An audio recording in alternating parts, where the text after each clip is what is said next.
بسم اللہ الرحمن الرحیم۔ ناظرین السلام علیکم۔ ناظرین آج 15 شعبان المعظم ہے۔ رمضان المبارک سے پہلے جو 2 مہینے ہیں رجب اور شعبان، ان کے بارے میں ایک تو حضور صلی اللہ علیہ وسلم کی دعا ہے اللہم بارک لنا فی رجب و شعبان وبلغنا رمضان، کہ اے اللہ ہمیں رجب اور شعبان میں برکت عطا فرما اور رمضان المبارک تک پہنچا۔ اس کے علاوہ احادیث مبارکہ میں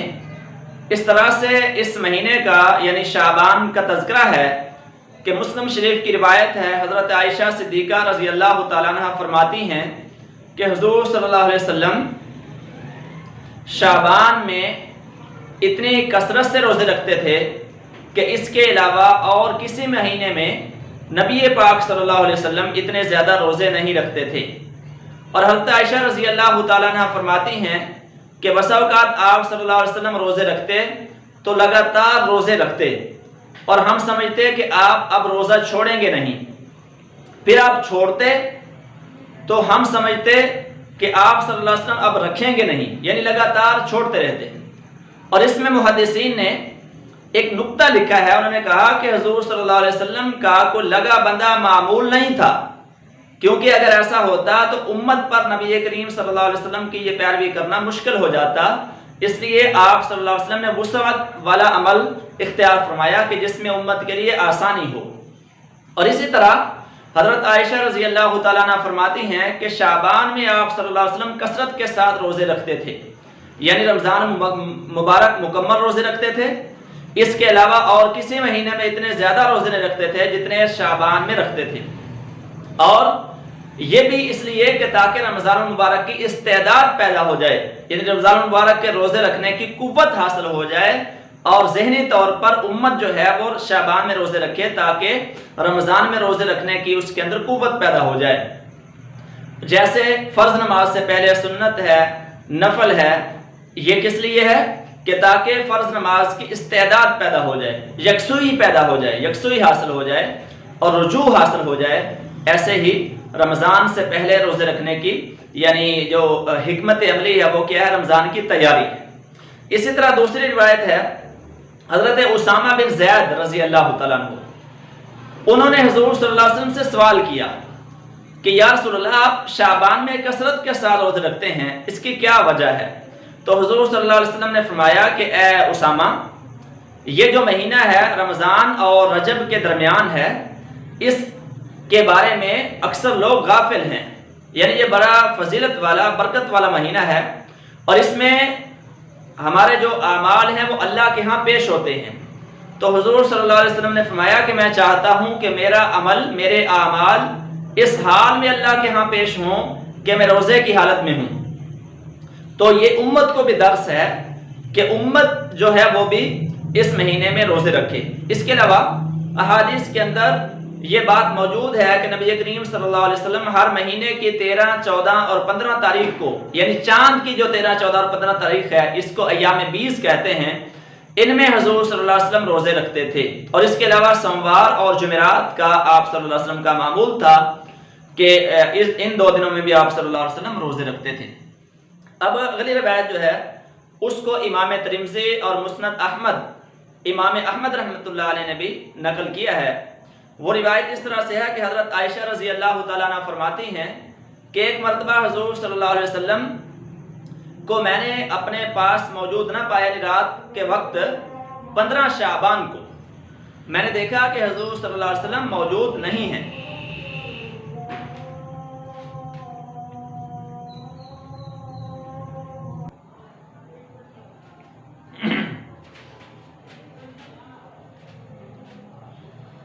اور اس کے علاوہ مسند امام احمد میں امام احمد بن حنبل رحمۃ اللہ علیہ نے اور اسی طرح امام ترمذی رحمۃ اللہ علیہ نے بھی یہ حدیث نقل کی ہے۔ حضرت عائشہ صدیقہ رضی اللہ تعالیٰ عنہ فرماتی ہیں کہ 15 شعبان کی رات میں نے حضور صلی اللہ علیہ وسلم کو دیکھا تو حضور صلی اللہ علیہ وسلم بستر پر تشریف فرما نہیں تھے۔ میں آپ صلی اللہ علیہ وسلم کی تلاش میں چل پڑی اور چلتے چلتے یعنی آپ صلی اللہ علیہ وسلم کو میں نے جنت البقیع میں پایا۔ جنت البقیع میں آپ صلی اللہ علیہ وسلم،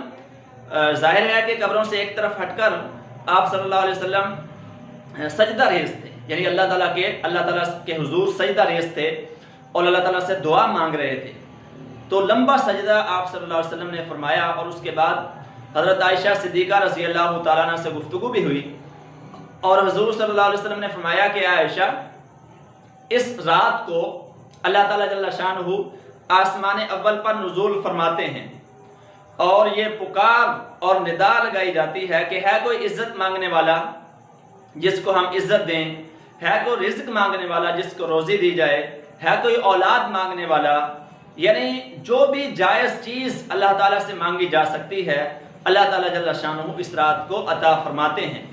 اور اسی طرح حضرت عائشہ رضی اللہ تعالیٰ عنہ فرماتے ہیں کہ حضور صلی اللہ علیہ وسلم نے یہ بھی فرمایا کہ اس رات کو اللہ تعالیٰ اتنے لوگوں کی مغفرت فرماتے ہیں کہ جتنے بنو کلب جو قبیلہ ہے اس کی بکریوں کے بال ہیں۔ اور ناظرین، بنو کلب وہ قبیلہ تھا جس میں بہت زیادہ جن کے پاس بکریاں تھیں، ہزاروں کی تعداد میں، بعد نے 12,000 جو ہیں وہ ان کی بکریوں کی تعداد لکھی ہے۔ تو بہرحال جتنی بھی بکریاں ہوں تو بکری کے بال تو بہت زیادہ ہوتے ہیں، تو حضور صلی اللہ علیہ وسلم فرمایا کہ اتنے لوگوں کی اللہ تعالیٰ مغفرت فرماتے ہیں، اور البتہ چند لوگ ایسے ہیں کہ جن کی اس رات کو بھی یعنی شب برات کو بھی 15 شعبان کی بابرکت اور فضیلت والی رات کو بھی ان کی مغفرت نہیں ہوتی۔ وہ کون ہیں؟ ان میں ایک مشرک ہے، کافر ہے، اور اسی طرح لوگوں کا، مومنین کا بغض دلوں میں رکھنے والا، اسی طرح رشتہ داروں کو توڑنے والا یعنی قطع تعلقی کرنے والا، والدین کا نافرمان، اور اسی طرح شراب کا عادی، زنا کا عادی، اور اسی طرح تکبر کے ساتھ ٹخنوں کے اوپر شلوار لٹکانے والا یعنی شلوار ٹخنوں سے نیچے رکھنے والا، ان لوگوں کی اللہ تعالیٰ جل شانہ اس رات میں بھی مغفرت نہیں کرتے۔ اللہ تعالیٰ ہمیں ان تمام گناہوں سے یعنی والدین کا فرما بردار بنائے، اللہ تعالیٰ ہمیں عاجزی عطا فرمائے،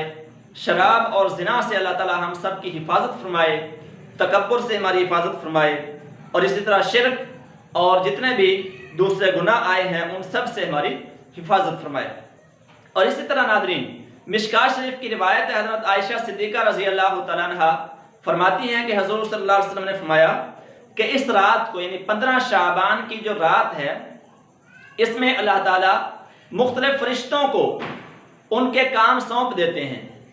رزق کے فرشتوں کو یہ کام سونپ دیا جاتا ہے کہ جس کے مقدر میں جتنا رزق ہے اتنا اس کے مقدر میں لکھ دیا جائے۔ اسی طرح اور جتنے کام ہیں فرشتوں کے سپرد اللہ تعالیٰ نے کر رکھے ہیں وہ سب کے سب ان کو دے دیے جاتے ہیں، اور ان کو ان کے جو چیزیں ہیں یعنی کام ہیں وہ ان کے سپرد کر دیے جاتے ہیں اور ان کو لکھ دیا جاتا ہے، جس کو تقدیر کہتے ہیں، گویا کہ تقدیر لکھ دی جاتی ہے ان کی۔ اور اللہ تعالیٰ جل شانہ اعلان فرماتے ہیں کہ ہے کوئی عزت مانگنے والا، ہے کوئی رزق مانگنے والا، ہے کوئی اولاد مانگنے والا، کہ جو کوئی مانگنے والا ہو اس کو ہم یہ چیزیں عطا کریں۔ لیکن اس روایت میں بھی حضور صلی اللہ علیہ وسلم نے فرمایا کہ مشرک، کینہ رکھنے والا، کافر اور قاتل یعنی جو کسی کو بے گناہ قتل کرتا ہے اس کی مغفرت اس رات کو بھی نہیں ہوتی۔ تو ناظرین، یہ چند روایات تھیں جو دلائل کے ساتھ ہم نے آپ کے سامنے رکھی ہیں اس رات کی فضیلت کے بارے میں۔ اللہ تعالیٰ جل شانہ ہم سب کو اس رات میں عبادات کرنے کی توفیق عطا فرمائے۔ عبادات میں سر فہرست و نماز ہے، لمبے سجدوں والی نماز، اور اس کے بعد تلاوت کلام پاک، اور اس کے بعد آپ صلی اللہ علیہ وسلم کے اوپر درود پاک، اور کثرت کے ساتھ اللہ تعالیٰ کا ذکر کرنا۔ ذکر میں جو سب سے افضل جو صلحاء کا جو عمل ہے اس میں وہ ہے تیسرا کلمہ، جس میں تسبیح بھی ہے سبحان اللہ، تحمید بھی ہے الحمدللہ، اور اسی طرح تحلیل بھی ہے یعنی اللہ اکبر، لا الہ الا اللہ واللہ اکبر، سبحان اللہ والحمدللہ ولا الہ الا اللہ واللہ اکبر، ولا حول ولا قوت الا باللہ العلی العظیم۔ یہ جو آخری جملہ ہے ولا حول ولا قوت الا باللہ العلی العظیم، یہ عرش کے خزانوں میں سے ایک خزانہ ہے، اور ان سب کے جو مغز ہے وہ کیا ہے؟ دعا، یعنی اس رات کو دعا کرنا اپنے لیے، اپنے جو لوگ دنیا سے جا چکے ہیں ان کے لیے، جو لوگ زندہ ہیں، بیوی، بچے، اور اپنے والدین اور اپنے رشتہ دار اور پوری امت مسلمہ اور اسی طرح کشمیر اور فلسطین کے مظلوم مسلمان، برما کے مسلمان اور پوری امت کے جو یعنی مظلوم لوگ ہیں ان سب کے لیے دعا کرنا اور پوری امت کے لیے دعا کرنا کہ اللہ تعالیٰ جل شانہ آئندہ جو سال آنے والا ہے اس میں ہم سب کے بھلائی کے فیصلے فرمائے اور ہم سب کو اللہ تعالیٰ اپنی فرما برداری کی توفیق عطا فرمائے۔ ناظرین بہت بہت شکریہ۔ السلام علیکم ورحمۃ اللہ۔